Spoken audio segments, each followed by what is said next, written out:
Alors Eric, vous avez manifesté pour la 3e fois cette année sur le même thème. Ça veut dire que les manifs ça sert à rien finalement? Ça fait 30 ans qu'on manifeste et que ça permet quand même de faire avancer les choses. Et là, clairement, on fait face à un mur, un dialogue de sourds avec les pouvoirs publics, donc on remet le couvert.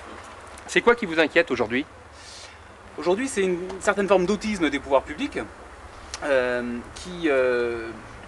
qui brandissent des discours un petit peu convenus sur le deux roues motorisé sans prendre en compte ses spécificités et cherchent à lui appliquer des solutions qui ont pu éventuellement marcher pour la voiture et les appliquer telles quelles sur la moto. Je pense par exemple au contrôle technique, mais on peut aussi parler des airbags. Et donc cette absence de reconnaissance des spécificités des deux roues motorisées, et là je pense particulièrement à la question de la circulation entre les fils. Au niveau des remontées de fil, de la conduite en interfile, qu'est-ce qui vous inquiète aujourd'hui? Il y a une vague de verbalisation? Alors il y a clairement depuis 2005 une verbalisation accrue de la pratique de la circulation entre les fils. Ce qui nous inquiète, c'est que ça fait 10 ans qu'on se fait promener sur le sujet, parce que les premières tables rondes pour discuter de la circulation entre les fils, ça remonte à 99.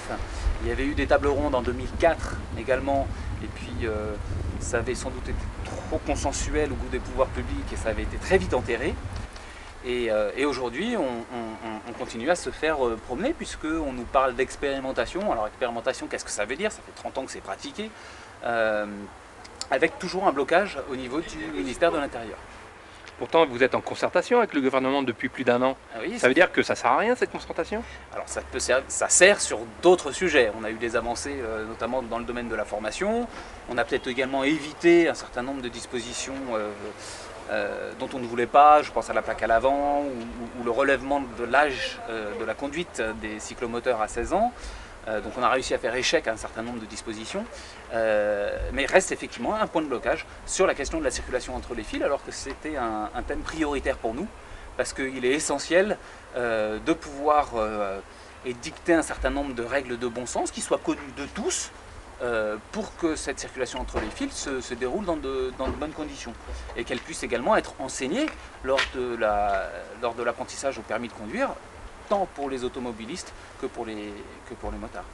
Et il y aura combien de cortèges de motards le 23 octobre? Il devrait y en avoir une trentaine. Là, on essaye de se regrouper principalement autour des grandes villes.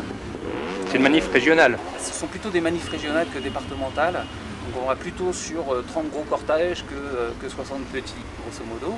Et pour démontrer l'utilité de la circulation entre les fils et l'utilité du deux roues motorisé en milieu urbain, on va notamment bloquer un certain nombre de grandes agglomérations, dont Bordeaux, Toulouse, Paris et Lyon. Merci Eric, bonne manif. Merci.